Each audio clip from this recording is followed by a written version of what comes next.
Evangelho de Mateus, capítulo 22, os versículos de 36 a 40.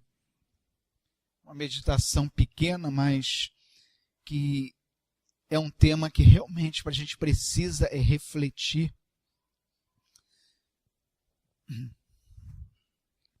Mateus 22, de 36 a 40. Aqueles que forem encontrando, eu convido a ficar de pé.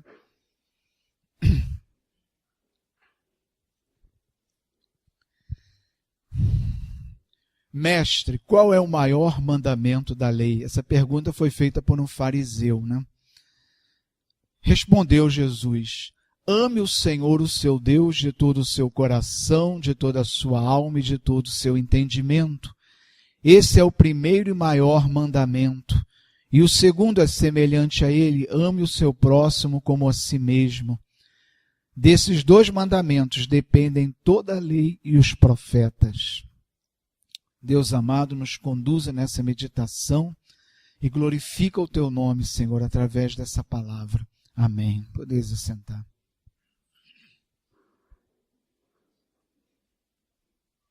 Amados irmãos, é importante a gente entender que existia a antiga aliança, né, um Antigo Testamento que se baseava nas leis, né, nos 5 livros da Bíblia iniciais, que é o Pentateuco, e com a vinda de Jesus, o Evangelho, né, que a tradução é Boas Novas. O divisor de águas que houve com a vinda de Jesus foi o amor. Porque até então a lei era cumprida por uma questão de legalidade. Porque com a queda o homem se tornou egoísta. Esse foi um dos grandes maus que o homem sofreu na queda. Ele, quando convivia com Deus, né? E a gente está vendo isso na aula de Casados para Sempre, né? Na última aula a gente estava vendo isso, que o pecado ele trouxe ao homem o egoísmo, né? Você vai ouvir a primeira vez a palavra eu depois que Adão cai, depois que eles comem do fruto, desobedecem a Deus, é que você vai ouvir o eu pela primeira vez, porque o egoísmo ele entra no coração do homem. Então, até a vinda de Jesus, o homem permanecia egoísta porque era escravo dos seus pecados. E Jesus vindo, ele traz uma nova dimensão para o cumprimento da lei, para a obediência a Deus. Que até então a obediência a Deus era uma questão não por amor. Ninguém fazia o bem por amor, mas porque a lei mandava. Ninguém fazia a vontade de Deus por amor, mas fazia porque estava escrito na lei e tinha que ser feito. Tanto que Jesus, quando encontra os fariseus, que eram os religiosos da época, a referência religiosa da época, ele chama eles de hipócritas. Porque eles cumpriam a lei em toda a sua vírgula, respeitavam cada item da lei, mas o coração deles não tinha amor.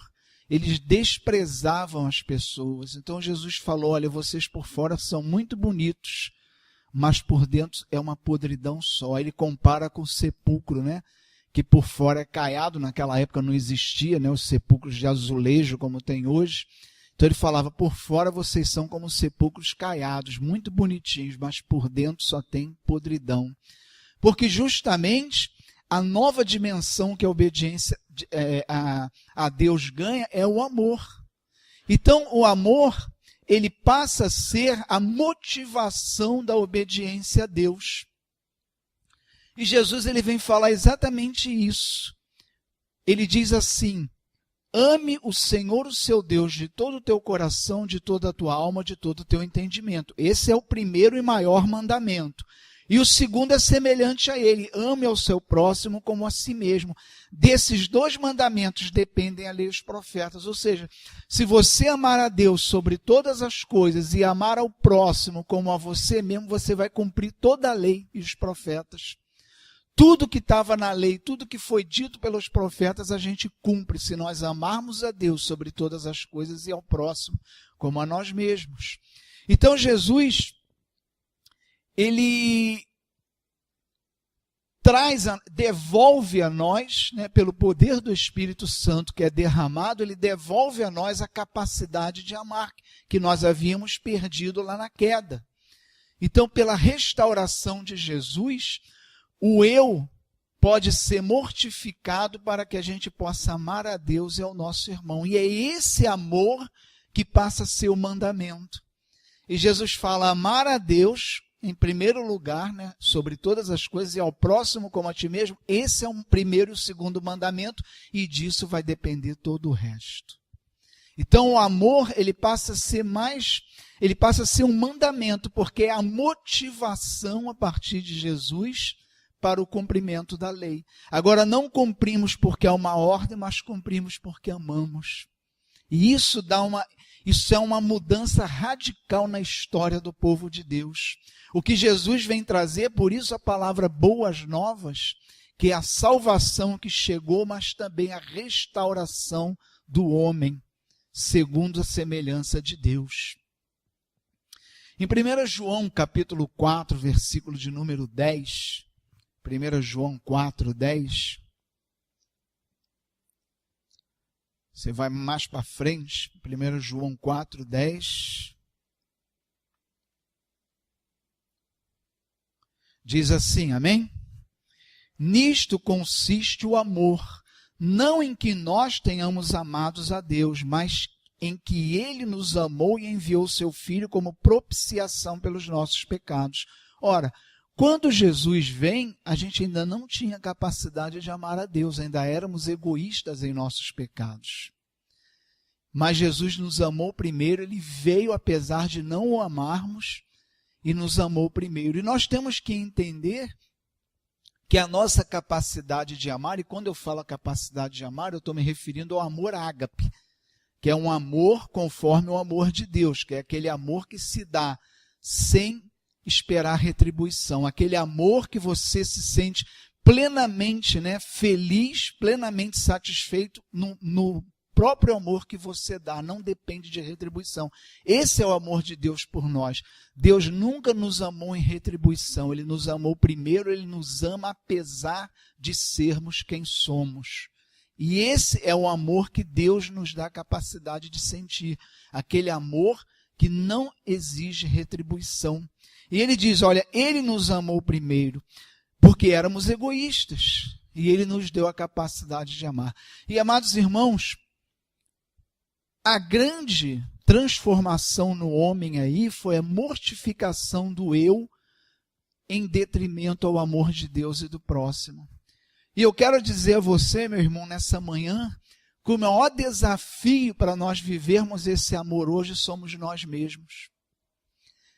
A palavra eu, esse tal de eu, é que é o maior obstáculo para a gente amar a Deus acima de todas as coisas e amar ao próximo como a nós mesmos.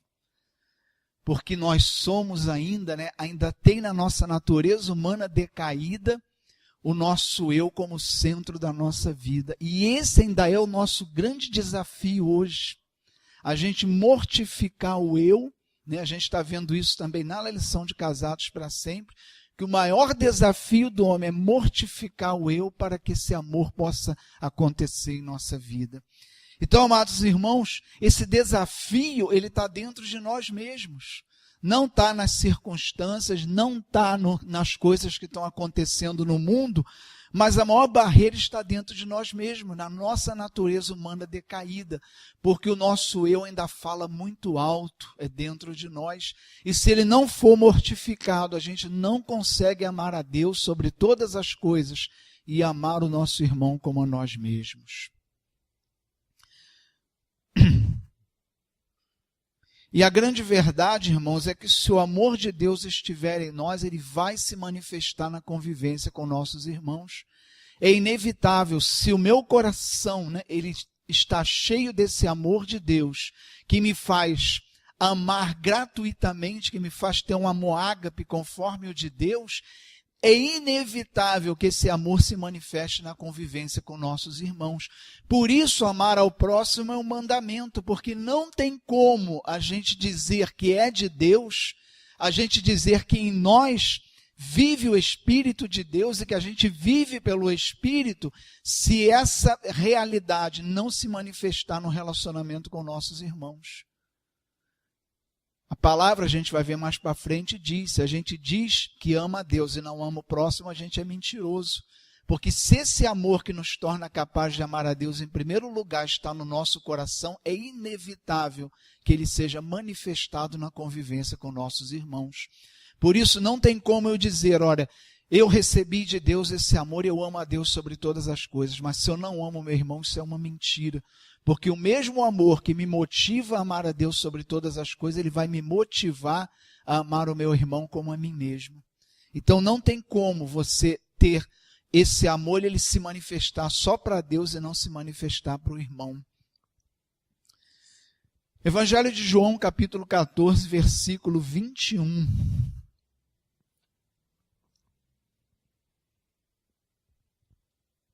João 14, 21. Volta, lá para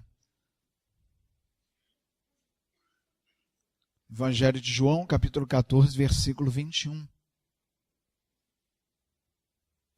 Diz assim: quem tem os meus mandamentos e lhes obedece, este é o que me ama.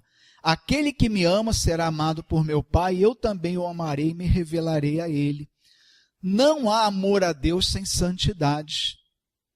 A maior expressão desse amar a Deus sobre todas as coisas é a nossa santidade. Porque se eu amo alguém, eu tenho o desejo de estar perto dessa pessoa. Se eu amo a Deus acima de todas as coisas, eu vou querer estar perto de Deus o tempo todo. Senão isso não é uma verdade. Como eu posso dizer, olha, eu amo a Deus sobre todas as coisas, mas eu sequer me relaciono com Deus.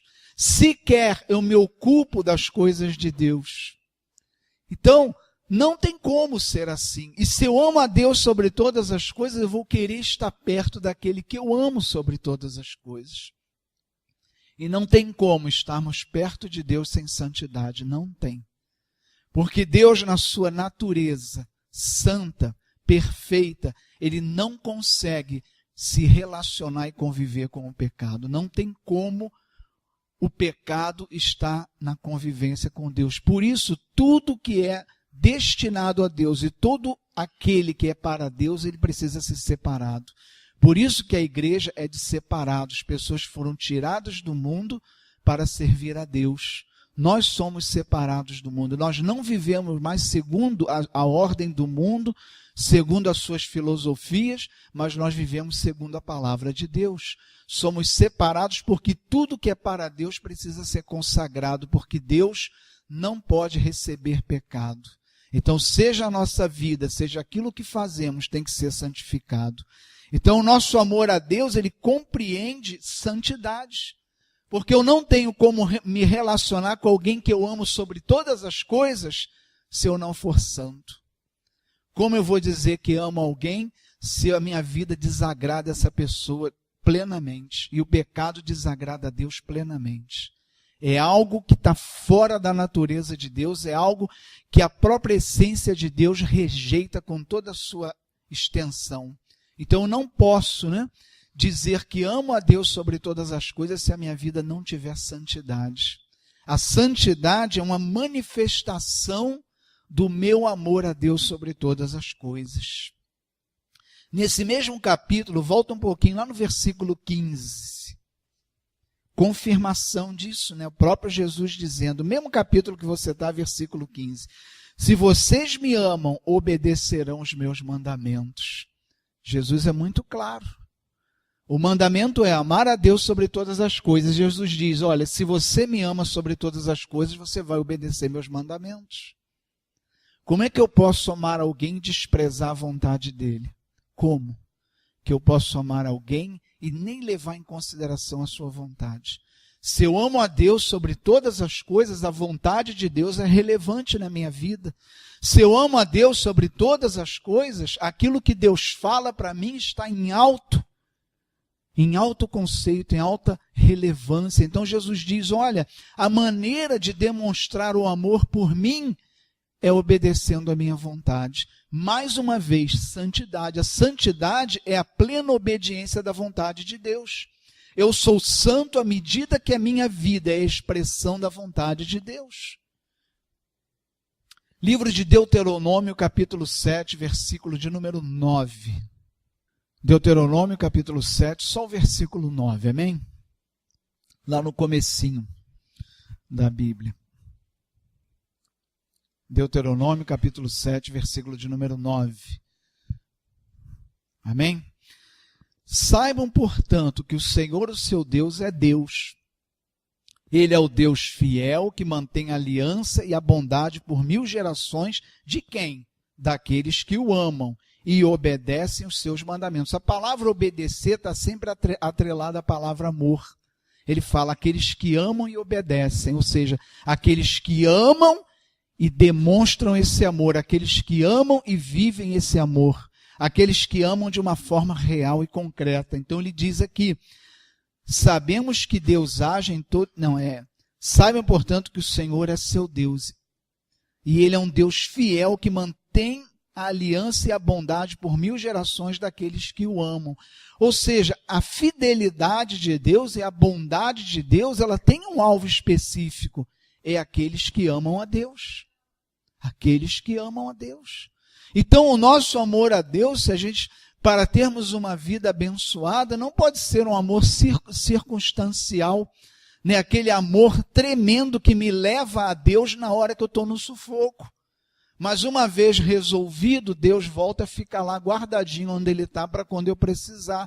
Não é assim, porque o amor ele compreende fidelidade, fidelidade é constância. Eu não posso dizer a alguém, né, que eu amo, eu só vou acho que te amar até o mês que vem. Não existe isso. O amor ele não pode ter data ou tempo. É delimitado. Todo o amor é eterno na sua essência. Todo o amor é eterno na sua essência. Se é amor, é eterno. O amor você não pode, né, amar uma determinada hora por um determinado tempo. Amor que é amor, ele nunca morre. Então Deus diz aqui, olha, a sua fidelidade, né, e as suas bênçãos são para aqueles que o amam. Não aqueles que o buscam circunstancialmente, mas aqueles que o amam verdadeiramente. E esse amor é demonstrado como? Com a vida. É a nossa vida que vai mostrar a Deus. Jesus falou, aquele que me ama, obedece às minhas palavras. Paulo escreveu aos Romanos, não precisa abrir, é só um versículo, eu vou ler, dizendo assim, Romanos 8, 28. Sabemos que Deus age em todas as coisas para o bem de quem? Daqueles que o amam, dos que foram chamados de acordo com o seu propósito. Paulo também dizendo isso aos Romanos, Deus age, né, em todas as circunstâncias, nos favorecendo, mas para quem? Para aqueles que os amam. Então, esse conceito que o mundo, né, que a gente vê no mundo hoje, de uma religiosidade em que Deus está lá num lugar de lado, porque deixa a minha vida comigo, quando eu precisar eu te chamo. E é assim que estão fazendo com Deus hoje. As pessoas correm para a presença de Deus quando a coisa está pegando. Preciso da bênção, preciso do milagre. Mas se está tudo bem... Ou se não, aquele relacionamento com Deus, que é um Deus que está ali para abençoar o que você quer fazer. Mas o que Jesus diz? Aquele que me ama faz a minha vontade, me obedece. Não é Jesus nos obedecendo. E se a gente descuidar, a gente se vê, muitas vezes a gente se vê fazendo isso. A gente está diante de uma situação e fala, Senhor, está acontecendo isso, faça isso, isso e isso. A gente muitas vezes se pega dizendo a Deus o que Ele tem que fazer. Quando na verdade a gente tem que submeter a Ele para ver o que Ele quer fazer diante do que a gente está passando. É o amor a Deus e a obediência à sua vontade. Custe o que custar a nós. Custe o que custar a nós, porque isso é amor. Então ele diz, Deus age em todas as coisas para o bem daqueles, né, que o amam. Então a gente vai ver que todas as circunstâncias de alguma forma vão ser favoráveis. A gente não tem que temer as circunstâncias da nossa vida, porque Deus está no controle das circunstâncias da nossa vida, se nós o amamos. O nosso amor, e às vezes a gente, né, enxerga o amor de Deus da forma que a gente vê o nosso. A gente compreende as coisas à luz da nossa experiência de vida, e isso é um problema. Porque a gente minimiza o amor de Deus, ou a gente vive, às vezes, uma caricatura daquilo que é o amor de Deus. Porque, às vezes, o que a gente entende de amor é muito limitado diante do amor que Deus sente por nós. E a gente atribui a Deus um amor igual ao nosso, e não é. O amor de Deus, ele é fiel e constante em nossa vida. O nosso amor nem sempre, né, Se a gente observar a nossa vida, a gente vai ver que o nosso amor a Deus, que se manifesta na obediência, a gente vai ver que ele é inconstante, né? Nem sempre ele está na mesma intensidade, nem sempre ele está acontecendo, mas o de Deus, ele é constante em nossa vida. Não existe a possibilidade de você acordar, será que Deus está será que hoje ele está, me amando? Ou será que Deus hoje acordou aborrecido, ou não está de bem com a vida? Não, Deus ele nos ama todo dia, porque o seu amor é fiel e eterno. Então não há possibilidade de você amanhecer o dia sem ser amado. Não há possibilidade de você ir dormir sem estar sendo amado por Deus. E Deus é fiel a esse amor na nossa vida. Deus vai ser fiel apesar de sermos quem somos. Muitas vezes infiéis, pecadores, Deus não descuida do seu amor por nós. Então a gente entende, irmãos, que não há salvação se não houver fidelidade e santidade. Essa é a manifestação do nosso amor por Deus. Mas esse mandamento, esse texto, ele fala também do amor ao próximo, né? Então nós vamos lá, a carta de Tiago, capítulo 2, versículo 8.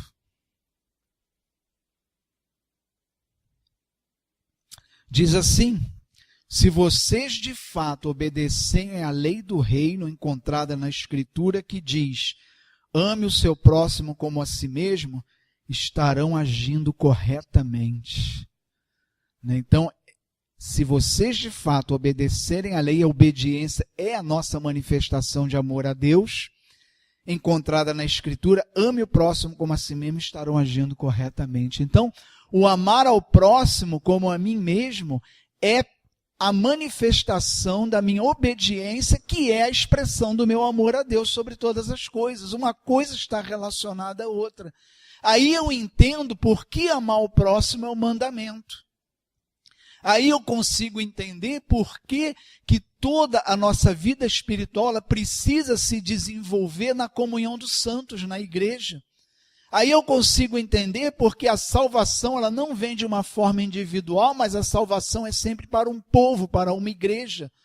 Porque esse amor do qual depende a nossa salvação, porque é um mandamento, esse amor ele se expressa igualmente para Deus, amando a Ele sobre todas as coisas, mas inevitavelmente vai se manifestar ao irmão. Então, a manifestação do meu amor ao irmão como a mim mesmo é a autentica presença do meu amor a Deus sobre todas as coisas, porque é a mesma motivação. Por isso é um mandamento. Por isso a minha espiritualidade é desenvolvida num contexto de comunhão, no contexto do corpo de Cristo. Não há como haver vida espiritual sem a comunhão dos santos. A minha vida espiritual não tem como se desenvolver numa vida solitária, ou só eu e Deus. Não vai acontecer, porque o próprio mandamento, esse amor do qual depende a minha salvação, ele precisa ser desenvolvido na comunhão dos santos, no amor ao próximo como a mim mesmo, como expressão do meu amor a Deus sobre todas as coisas. Percebam que se eu amo a Deus sobre todas as coisas, eu obedeço. Se eu obedeço, eu amo ao próximo como a mim mesmo, porque isso é o mandamento de Deus. E Jesus, Deus sabe que não tem como uma coisa existir sem a outra, porque é o mesmo amor que motiva as duas coisas. No Evangelho de João, não precisa abrir, capítulo 15, versículo 12, diz assim: o meu mandamento é esse, amem-se uns aos outros como eu os amei. Amar tem muitas formas de amar no mundo, né? Mas a questão aqui é que Jesus está mandando amar como ele amou. Do que Jesus está falando aqui? Do amor ágape, do amor gratuito, do amor que é dado incondicionalmente. É desse amor que Jesus está falando. Ele não está falando simplesmente ame ao próximo, ele está falando ame como eu amei. O amor de Jesus por nós foi, é e sempre será incondicional. Porque se Jesus nos for tratar como a gente merece, coitado de nós, mas Jesus ele nos trata segundo o amor que ele tem por nós. Então é esse amor que Jesus quer que a gente manifeste pelo irmão. Mas aqui a gente esbarra de novo naquele tal do eu, que é a maior dificuldade para a gente amar o nosso irmão, é o nosso eu, porque a gente ama muito mais o eu do que ao próximo. E a palavra diz que eu tenho que amar igualmente o próximo da mesma forma que eu me amo. Mas esse é um desafio a ser vencido dentro de nós mesmos, porque o nosso eu está sempre em alta consideração. É muito difícil a gente amar igualmente a nós como a gente ama o nosso irmão. A gente tem que reconhecer que é difícil, porque o egoísmo ainda habita na nossa natureza humana, é decaída. E a gente vai conseguir viver esse amor pela natureza espiritual que Deus nos deu, buscando as coisas do alto, nos desenvolvendo espiritualmente, que esse amor vai crescer em nós. Ele não vai se desenvolver pelas nossas capacidades humanas, porque humanamente nós somos egoístas. Como hoje nós lemos no Salmo, nascemos no pecado, né? Davi fala, eu nasci no pecado, em pecado minha mãe me concebeu. A gente já nasce egoísta, está na natureza humana decaída. Então a gente não vai desenvolver esse amor pelas nossas capacidades humanas. Esse amor ele só pode ser desenvolvido pela busca de uma espiritualidade, pela busca de uma vida de santidade, pela busca de uma vida na presença de Deus, de uma vida que coloca a Deus, que ama a Deus sobre todas as coisas. Só nesse contexto que esse amor vai existir. 1 Pedro, capítulo 4, versículo de número 8.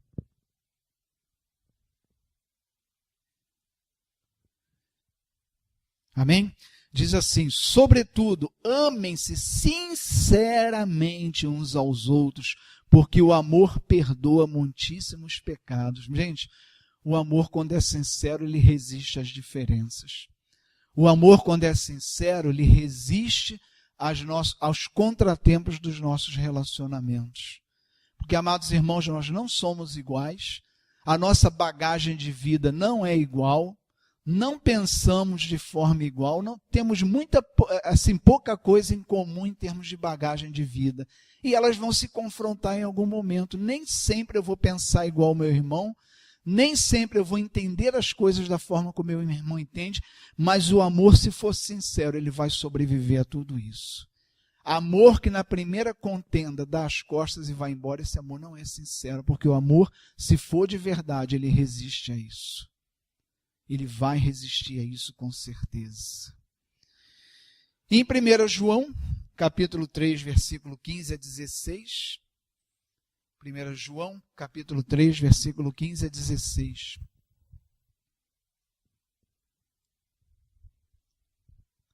Aqui vem uma palavra até mais pesada em relação ao amor, mas que nos dá a compreensão da profundidade, né, dessa palavra em nossa vida. 1 João 3, versículos 15 a 16.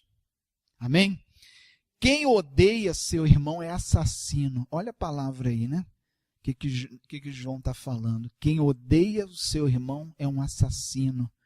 E vocês sabem que nenhum assassino tem a vida eterna em si mesmo. Ou seja, quem odeia o irmão está condenado. Olha o peso disso.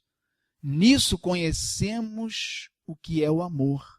Jesus Cristo deu a sua vida por nós e devemos dar a nossa vida por nossos irmãos. Odiar vai lá no 5º mandamento, não matar. As pessoas acham que o 5º mandamento está falando de não matar, que é só assassinar alguém, não. João está falando aqui que você odiar alguém, você é um assassino igual aquele que mata. Por quê? Aquele que odeia, mata a pessoa da sua vida como se ela não existisse mais. Fecha todos os caminhos de reconciliação. O ódio leva você a fechar todos os caminhos de reconciliação. E mais do que isso, peca contra o mandamento que é amar ao irmão como a mim mesmo. E se você odeia alguém, esse amor não está manifestado em sua vida.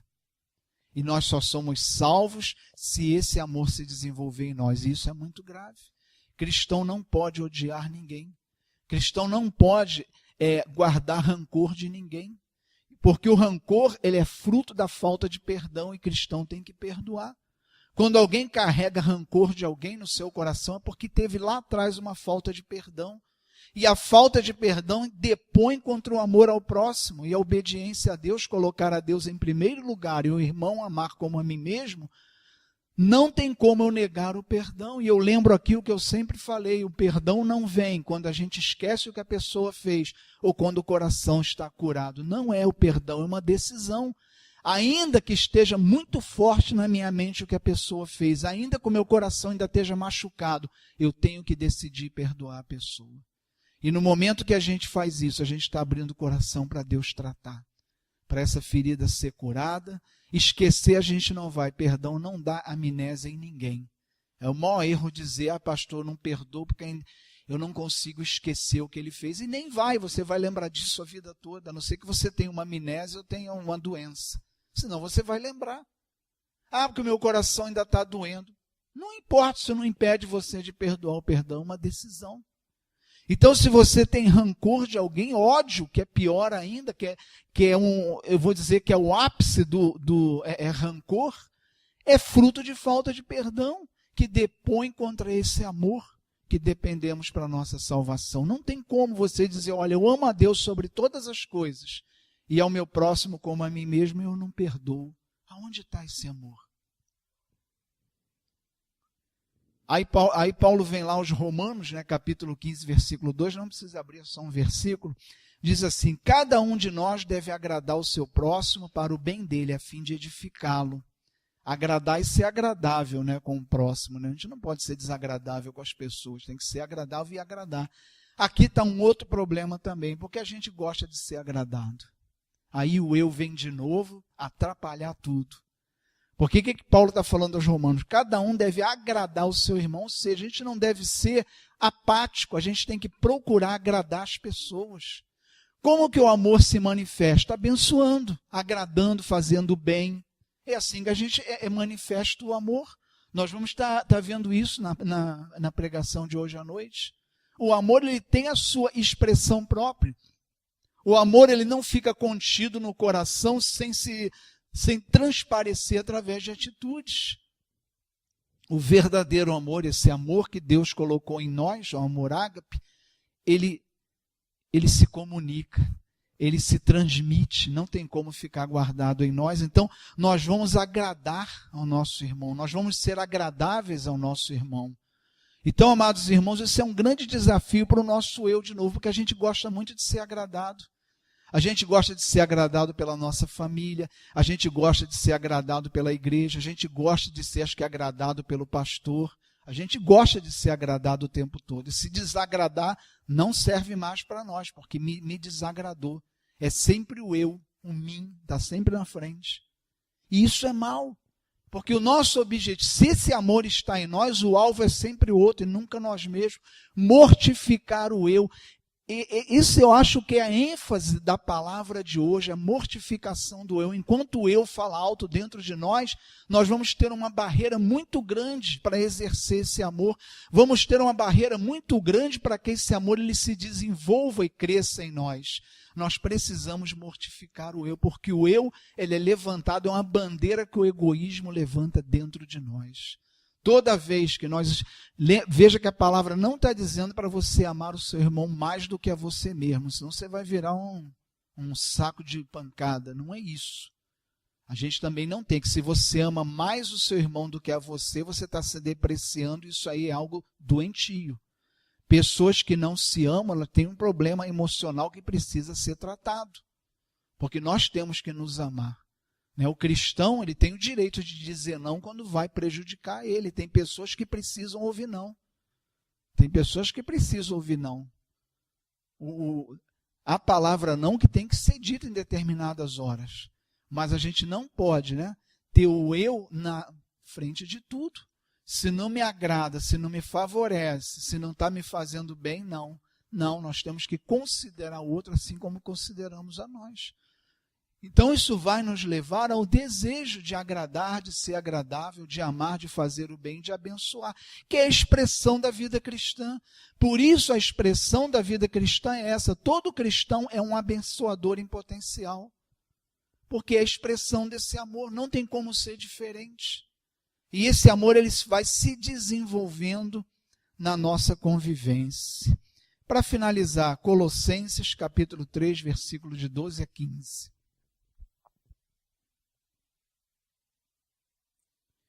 Portanto, como povo escolhido de Deus, quem é o povo escolhido de Deus? A igreja, o povo de Deus. Portanto, como povo escolhido de Deus, santo, separado e amado. Nós somos amados por Deus. Revistam-se de profunda compaixão, bondade, humildade. O que é humildade, irmãos? É a gente se ver igual ao próximo. Nós não estamos acima de ninguém, nós somos iguais. Isso é humildade. E quando eu amo o próximo como a mim mesmo, a humildade é uma consequência natural do meu amor ao próximo como a mim mesmo, porque eu vou me ver igual ao meu irmão, nem mais nem menos, igual. E isso é humildade.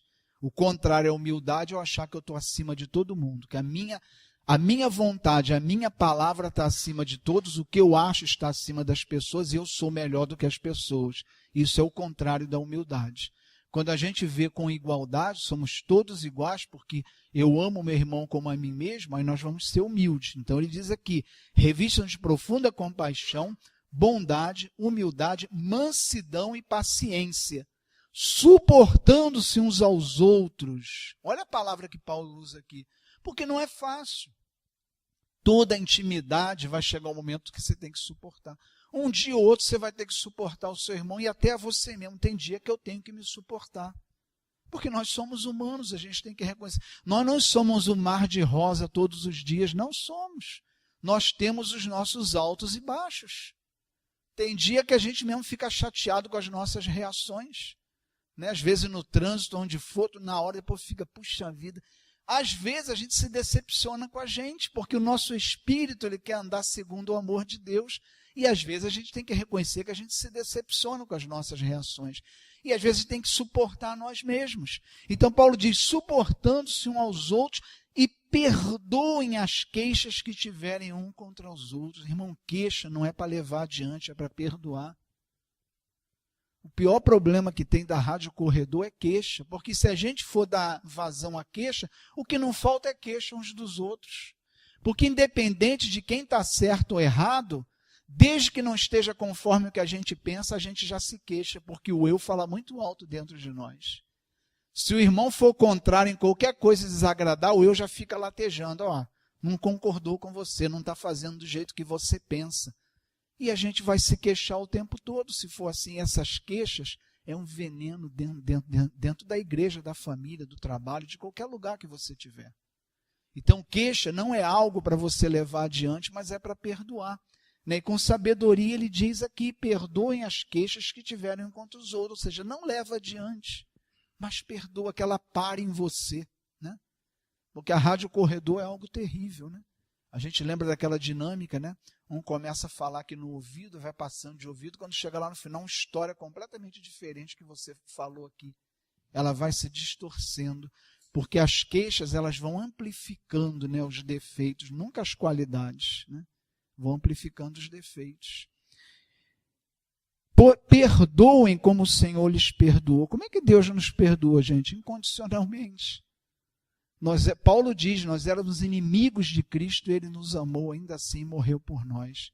Então ele diz, olha, perdoem como o Senhor lhes perdoou. Acima de tudo, porém, revistam-se do amor, que é o elo perfeito. Olha aí, esse amor é que é o elo perfeito de todas as coisas.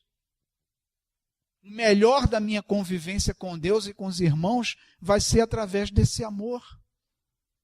Um amor que nós vamos desenvolver espiritualmente, não na nossa vida humana, não na nossa condição humana, mas espiritualmente. É esse amor que é o elo perfeito. Paulo coloca aqui, é um elo perfeito.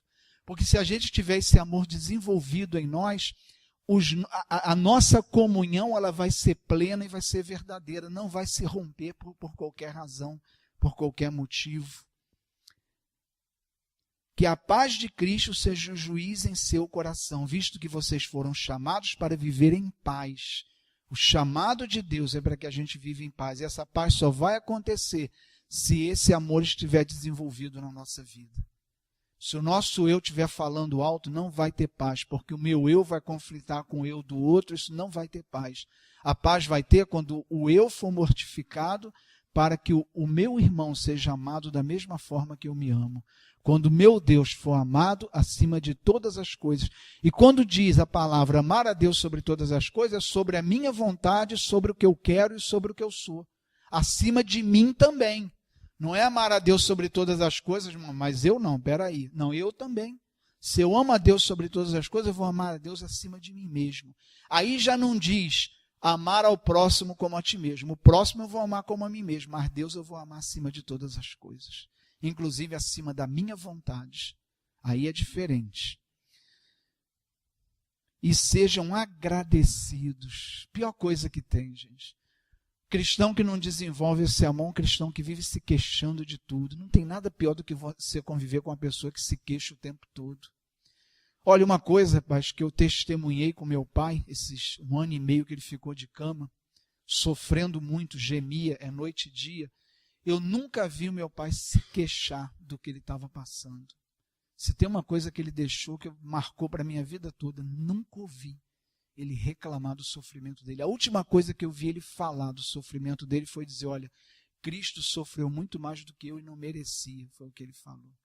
E ele aceitou o sofrimento até o dia da morte dele sem reclamar. Não houve uma palavra da boca dele de reclamação. E olha só, não é fácil, gente. É muito fácil a gente não reclamar quando está tudo bem. Você ficar em cima de uma cama, sentindo dor noite de 1 ano e meio, meu Deus do céu, é uma lição. Mas a gente se queixa por tão pouco, gente. Tem gente que se queixa. E a verdade é, quando a gente não desenvolve esse amor, tudo parece que é desagradável na nossa vida. Esse amor, ele vai dar um sabor tão grande na nossa vida, porque a gente vai desfrutar da alegria de abençoar. A gente vai desfrutar da alegria de fazer o bem, de ser agradável, de amar. Que é para isso que nós fomos criados. O homem precisa entender que nós fomos criados para amar e glorificar a Deus. E quando a gente não está fazendo isso, a gente está longe daquilo para o qual nós fomos criados. E a consequência vai ser tristeza, problemas emocionais, problemas psicológicos e por aí vai. O homem precisa entender que quando a gente ama, a gente está vivendo a nossa vida em plenitude. E isso vai nos fazer felizes. Então o cristão não pode andar resmungando. Jesus não resmungou de nada, né? Pedro foi lá e falou para ele, não, se você sabe que vai ser morto em Jerusalém, não vamos para lá. Ele falou, afasta-te de mim, Satanás, porque você pensa como homem. Ele falou, é preciso que o Filho do Homem faça isso. Ele não reclamou. Ele chegou diante do Pai e falou, Pai, se for possível, afasta de mim. Mas não foi reclamando. Foi uma atitude diante de um sofrimento descomunal, porque ele já conhecia antecipadamente o que ele ia passar. Mas ele disse na mesma hora, seja feita a tua vontade, não a minha. Mas a gente reclama demais, reclama de tudo. E reclama de coisas, cara. E às vezes a gente... Quantas vezes eu vi pessoa impactada, né, em visitar um doente, vim de lá, caramba, eu reclamo de tanta coisa, fui lá visitar aquele doente, o cara está animado em vez de eu animar ele. Quantas vezes a gente já não ouviu isso? E a gente precisa, às vezes, de levar um tapa desse da vida para a gente entender que a gente reclama demais. E reclama de tudo. Reclama com Deus, reclama com os outros. A gente não tem que fazer isso. A gente tem tantas coisas para agradecer a Deus, muito mais do que reclamar. Muito mais para agradecer a Deus, né? E a palavra diz, né, Paulo escreveu aos Coríntios dizendo, façam tudo com amor. Né, em 1 Coríntios 16, 14. Quando fazemos as coisas com amor, as dificuldades vão existir. Não vai deixar de ter dificuldades porque você está fazendo com amor.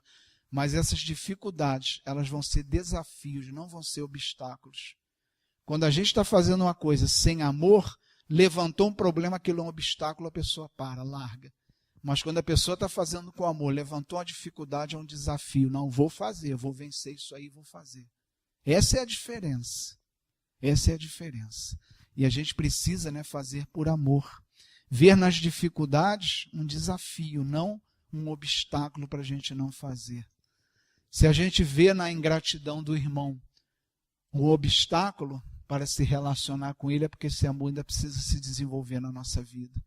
Mas se esse amor se desenvolveu, a incompreensão do meu irmão vai ser um desafio para mim. Não, eu vou dobrar ele, vou vencer ele com amor. E o amor vence todas as coisas, né? Quantas pessoas foram quebradas com amor? Quantos corações foram quebrantados por amor, né?